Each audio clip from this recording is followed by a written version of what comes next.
Hi అండి. అందరికీ నమస్తే. Welcome back to our channel. ఈరోజు మన ఛానల్‌లో పుల్లట్లు రెసిపీని ఎలా చేయాలో చూద్దాము. ఇది మా పక్కింటి ఆంటీ అయితే నాకు నేర్పించిందండి. ఇది ఎలా చేస్తారో నాకసలు తెలీదు. ఆంటీ నేర్పించిన తర్వాతే నేనిది ట్రై చేశాను. చాలా అంటే చాలా బాగా వచ్చాయి. మరెలా చేయాలో చూద్దామా? దీనికోసం నేను 1 కప్పు రేషన్ బియ్యాన్నయితే వాడుతున్నానండి. మీరు ఏ బియ్యమైనా వాడొచ్చు. ఇందులోనే అరకప్పు అటుకులను తీసుకోవాలి. మీరు ఎలాంటి అటుకులైనా తీసుకోవచ్చండి. ఇలా బియ్యం అటుకులు తీసుకున్న తర్వాత ఇందులోనే చిన్న టీ స్పూన్ అంతా మెంతులు వేసుకోండి. ఇవి ఒక 2, 3 సార్లు బాగా కడిగేసుకున్న తర్వాత ఇందులోనే 1 కప్పు వరకు మజ్జిగని వేసుకోవాలి. మీరు పెరుగు వేసుకుంటే అరకప్పు పెరుగుని వేసుకోవచ్చు. మజ్జిగనైతే 1 కప్పు సరిపోతుందండి. ఇలా వేసుకొని ఓవర్ నైట్ ఈ బియ్యాన్ని నానబెట్టుకోవాలి. మజ్జిగలో మనకి బియ్యం అటుకులు అనేవి బాగా నానిపోతాయన్నమాట. మూత పెట్టేసి నైట్ మొత్తం నానబెట్టేసుకోండి. ఇప్పుడు చూడండి, నెక్స్ట్ డే మార్నింగ్ మనకైతే బియ్యం అటుకులు అనేవి బాగా నానిపోయి ఉంటాయి. ఇలా నానిన ఈ బియ్యం అటుకులని మిక్సీ జార్లోకి వేసుకొని మెత్తగా గ్రైండ్ చేసుకోవాలి. పలకేమీ ఉండొద్దండి. బియ్యం అనేది స్మూత్ పేస్ట్ లాగా రావాలన్నమాట. అలా వస్తే మనకి పిండి అనేది కరెక్ట్గా వచ్చినట్లు, దోశ కూడా చాలా బాగా వస్తుంది. చూడండి, కొంచెం వాటర్ యాడ్ చేసుకొని ఇలా మెత్తటి పేస్ట్ లాగా గ్రైండ్ చేసుకోవాలి. దీన్ని ఒక మిక్సింగ్ బౌల్లోకి తీసుకోండి. ఇలానే పిండి మొత్తాన్ని మిక్సీకి వేసుకొని ఒక గిన్నెలోకి తీసుకోండి. ఇలా తీసుకున్న తర్వాత ఇందులోకి కొంచెం వాటర్ని యాడ్ చేసుకుందాము. తగినన్ని వాటర్ యాడ్ చేయండి. మనకి పిండి కన్సిస్టెన్సీ అనేది కొంచెం పలుచగా ఉండాలండి. చూడండి, ఇలా ఉండాలి. మరీ పలుచగా కూడా రావద్దండి. మీడియంగా ఉంటే సరిపోతుంది. ఇందులోనే రుచికి సరిపడినంత సాల్ట్ వేసుకోండి. అలాగే కొంచెం సోడా సాల్ట్ కూడా వేసుకోండి. వేసుకున్న తర్వాత ఈ రెండు దీంట్లో బాగా మిక్స్ అయ్యేలాగా మిక్స్ చేసుకోవాలి. మీరు కావాలనుకుంటే ఈ పిండిని ఓవర్ నైట్ పులియబెట్టొచ్చండి. పులియబెట్టకుండా కూడా వేసుకోవచ్చు, అది మీ ఇష్టం.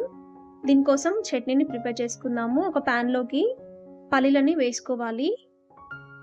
చట్నీకి సరిపడినన్ని పల్లీలను తీసుకొని ఈ పల్లీలని బాగా ఫ్రై చేసుకోవాలి. ఇవి బాగా వేగితేనే చట్నీ టేస్ట్ అనేది బాగుంటుందండి. చూడండి, ఒక పల్లి తీసుకొని ఇలా అన్నారంటే పొట్టు మనకి ఈజీగా వచ్చేయాలి. ఇలా వచ్చిన తర్వాత స్టవ్ ఆఫ్ చేసుకొని ప్లేట్లోకి తీసుకొని పక్కన పెట్టేసుకోండి. ఇప్పుడు అదే ప్యాన్లోకి కారానికి తగినట్లుగా పచ్చిమిర్చి తీసుకొని వీటిని కూడా ఫ్రై చేసుకోవాలి. ఇందులోనే కొంచెం ఆయిల్ కూడా వేసుకొని పచ్చిమిర్చి బాగా వేగేలాగా వేయించుకోండి. ఈ పచ్చిమిర్చి అనేది వేగిన తర్వాత ఇందులోకి మనం కరివేపాకు రెమ్మలు కూడా వేసుకోవాలి. ఇవి వేసుకోవడం వల్ల టేస్ట్ అనేది బాగుంటుందండి. ఈ కరివేపాకు కొంచెం క్రిస్పీగా అయ్యేలాగా ఫ్రై చేసుకోండి, సరిపోతుంది. చూడండి, రెండు మనకి బాగా ఫ్రై అయ్యాయి. ఇప్పుడు పల్లీలని పొట్టు వలిచేసుకొని మిక్సీకి వేసుకోవాలి. మీ ఇష్టం అండి, పొట్టు ఉంచుకొనైనా మీరు పచ్చడి చేసుకోవచ్చు.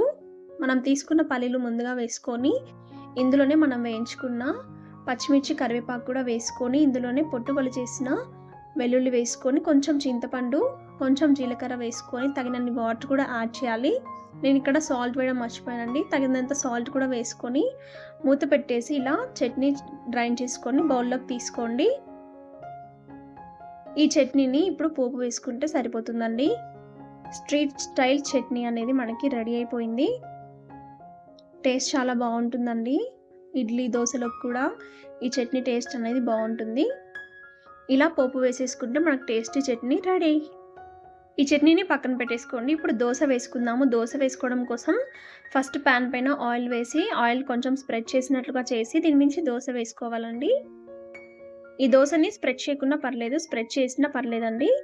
ఎలా చేసినా కూడా పర్ఫెక్ట్గా వస్తాయి. కొంచెం మందంగా వేసుకుంటే టేస్ట్ అనేది చాలా బాగుంటుందండి. ఇలా ఒకవైపు కాల్చుకున్న తర్వాత మరోవైపు తిప్పుకోవాలి. కొంచెం కొంచెంగా ఆయిల్ వేస్తూ ఇలా రెండు వైపులా మంచి కలర్ వచ్చేలాగా కాల్చుకుంటే టేస్టీ టేస్టీ పుల్లట్లు రెడీ. చాలా అంటే చాలా బాగుంటాయండి. అండ్ స్పాంజీగా సాఫ్ట్గా భలే ఉంటాయి. ఒక్కసారి ట్రై చేయండి. ఈ పుల్లట్లు టమాటా చట్నీతో కానీ పల్లి చట్నీతో కానీ బాగుంటాయి. మనం చేసిన చట్నీతో కూడా సూపర్గా ఉంటాయి.